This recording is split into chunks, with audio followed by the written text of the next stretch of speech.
nuko izina ryawe ryubahwe.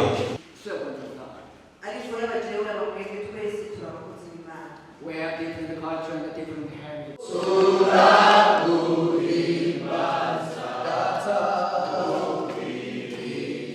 Ishirahamwe rifise ibikorwa by'Afrika by'impuhwe East African Fondation MAC ni ishirahamwe risanzwe rikorana n'amashengero. Rero uno munsi twashoboye gutumira bamwe mu ndongozi z'amashengero kumva ari benshi uko mwabona igiti gifite benshi cyane, ariko ni igikorwa twifuje gutangura kandi kizobandanya.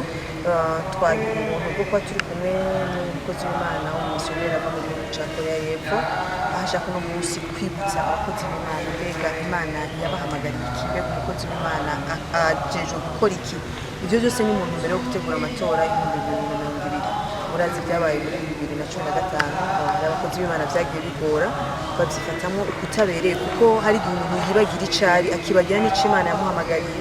Ugasanga rero iyo umaze kwibagira icuri n'ikibanza utegerezwa kubamwo, buri gihe ukora ivyo utokoze. Rero ni muri uwo mugambi intego dufise no gusubira kwibutsa abakozi b'Imana mbega basabwa gukora iki, mbega bajejwe iki, mbega bo kwifata gute, kuko kuba turi abarundi ni nyamukuru, turasenga ko kandi turabarundi, kandi ivyo igihugu cyacu natwe biraturabana kuvuga n'igikorwa cy'amatora, ahubwo abakozi b'Imana bafise umuhara rudasanzwe. Icambere twiteze ku bakozi b'Imana bakwiye gutahura kwanza bakamenya yuko ico twabahamagariwe hano mu isi ari ukuvuga ubutumwa, ari ukuvuga ry'amashengero, se kuja kuvugiramo ivy'imigambwe vya politike cyangwa oya, no kuvuga ijambo ry'Imana rihumuriza, kuko usanga mu mashengero bafisemwo abanywanyi bo migambo itandukanye, ubwoko butandukanye.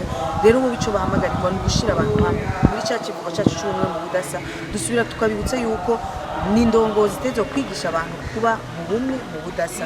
Hama kandi ikindi basabwa no gusengera igihugu. Indongozi zacu duhamagarirwa gusengera nk'uko ijambo ry'Imana rivuga, tukazisengera, tugasengera igihugu, tugasengera imiryango, iruhande yaho tukanashigikira indongozi zacu. Ni ukuvuga mu bikorwa by'iterambere nabo nyine bakavyitabira kuko ni ibikorwa bibega. Ni ukuvuga rero duhamagaye indongozi ziba zifise abo zirongoye. Ni ukuvuga umurongozi abitahuye acagenda akavyigisha abarongoye.